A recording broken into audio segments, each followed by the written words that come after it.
everyone. Sorry, my name is Sam, I'm Sarah. I'm Markham. and we're going to be talking about the impact of scholarship status on student motivation.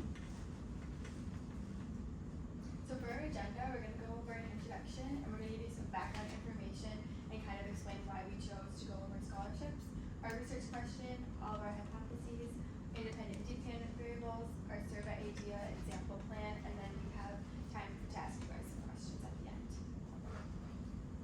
A little introduction to scholarships. Scholarships are financial awards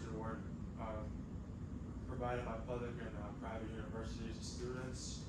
And the U.S. Department of Education awards an estimated 46 billion scholarships annually according to the Education Data Initiative. And there are far more benefits of scholarships than just getting your school paid for. It allows communities to grow and offer opportunities to future students. There are a bunch of types of scholarships, and the weakness to most scholarship applicants is not knowing how many scholarships there are that they can apply for. The two most common are athletic and academic scholarships, and there are extracurricular scholarships, and that could include dance, acting, or Boy Scouts. Need-based scholarships are for people who can prove they need financial aid to go to school. Employer scholarships, an example could be Starbucks. They offer scholarships to their employees. And some businesses may choose to do this to improve their brand awareness within their community. And then special performance scholarships, an example could be an Evans Scholarship is for golf caddies throughout the country who can prove they need financial aid. And if you have a certain GPA, you can apply for that scholarship. So this is a graph of where all of the money comes to fund scholarships in the U.S. for private and public universities. And then depending on the scholarship, you can start applying in junior year of high school, but most people do it in senior year, but all scholarships have different deadlines. The main advantage, as Sam said, we're assisting students in covering educational expenses. They also have a positive impact on the broader community. When a company sponsors scholarships for students, it not only raises its brand profile within the community, but also fosters engagement opportunities among community members. Certain scholarships even offer internship opportunities, and then this enables students to gain valuable on-site work experience, forge connections with prospective employers, and grant businesses access to a number of talented individuals. So we want to get into our research question, which is what is the impact of scholarships on students' academic performance and their experience financial stress during their college education journey.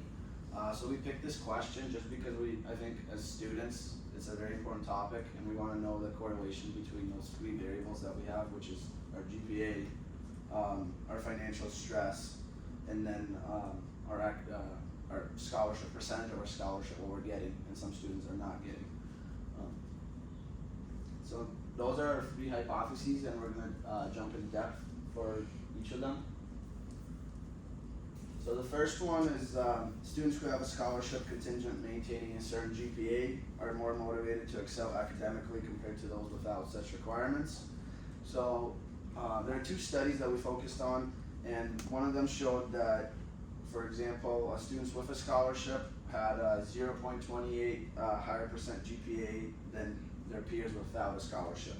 And then another study that was based on first year students. Those students who had a scholarship had a 0.15 point higher versus the students who just missed out on those requirements for a scholarship. So while scholarships provide other benefits too, it's clear that financial aid with academic stipulations can give students that extra push and motivation to realize their potential in the classroom. And our second hypothesis is that students who receive scholarship experience reduce financial stress, which in turn enhances their overall motivation and focus on their studies. The first study we looked into is the difference between extrinsic and intrinsic motivation.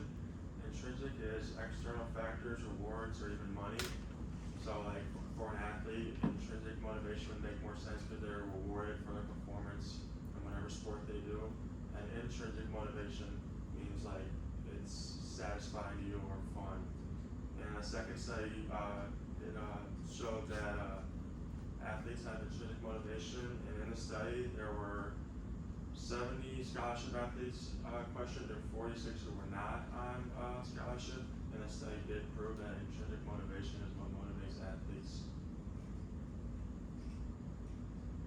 So our third hypothesis is financial stress affects not only grades but also mental health, and the combined impact of financial stress and mental health issues result in even lower academic performance. In the current education environment, the relationship between mental health, financial stress, and academic performance has become a matter of significant importance. It's commonly recognized that financial stress can affect a student's ability to excel academically, and mental health struggles greatly increase these challenges. Some costs that students face are high tuition costs, textbooks, living expenses, and the burden of student loans can create substantial financial pressures.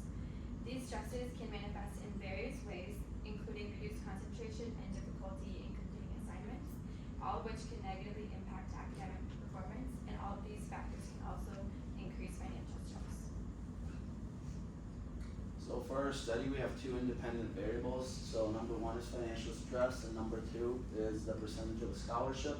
So for the first one, what we're gonna do is we're gonna use a 5-point like a scale to assess stress levels, which will be 1, strongly disagree, so no financial stress or anything, and 5, very strong financial stress. Past research shows that financial stress psychologically affects students and takes emotional toll on students as well. So there's a study in 2012 that was using a similar scale that we're going to use, and it showed that students with higher financial stress had mean scores of 4.1 and 3.42 on the same 5-point scale. And these highly stressed students would also be more likely to take out college loans, which in the future would put them in more stress. So we'll also specifically measure if loans were taken out and the related stress by tying stress levels to real financial obligations. And the data can inform efforts to better support students' well-being and success at the end of our research study. And our second variable is going to be the percentage of a scholarship. Scholarships reduce college costs and are awarded based on merits, talents, demographics, and so on. And we hypothesized more scholarships money leads to lower financial stress. We'll measure each student's total scholarship amounts, and by comparing stress and loan levels between high scholarship and low scholarship students, we can analyze how this aid affects students' financial stress or burden. Our dependent variable is grade point average, which is known as GPA. These represent students' cumulative average grades throughout their college experience. This is then used as a measurement of how students perform in college, which directly affects their scholarship percentage they receive. This also affects like high school students when you apply to get scholarships, and we're focusing more on college students of how they're maintaining those scholarship percentages either over the year or the semester.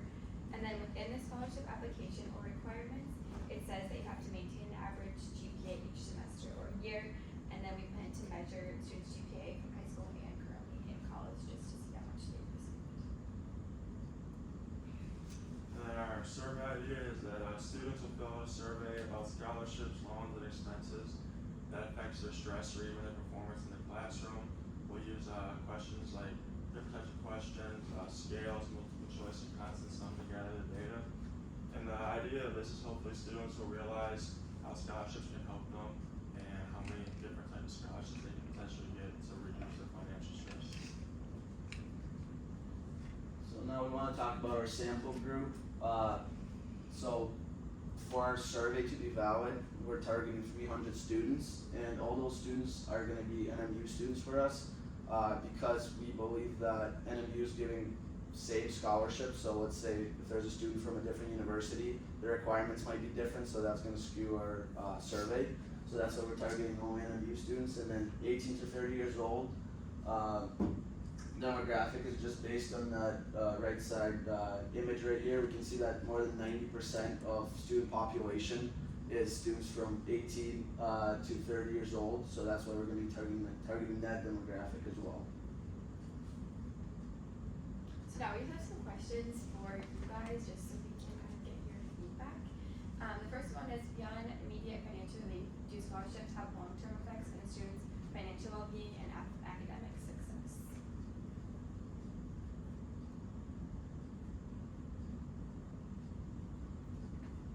There's no right or wrong answers, it's just kind of your opinion, after what you heard. I would, Yes. okay, I would say yes, just because scholarships would decrease the amount of financial debt that you would have, and therefore making, financial stress lower, and so your well-being would be better, your academic success. And then, do you guys think that having scholarships increase or decrease motivation in students to do well? So if you have a scholarship, are you like more motivated, or do you know you just have it so you're not as motivated because you know you're just gonna get it either way? I think it depends on the type of scholarship you have. If you have one that requires a certain GPA, then I think it increases it, but if you don't, then I don't think people really care. Yeah. Thank you guys for answering. Dr. Mike.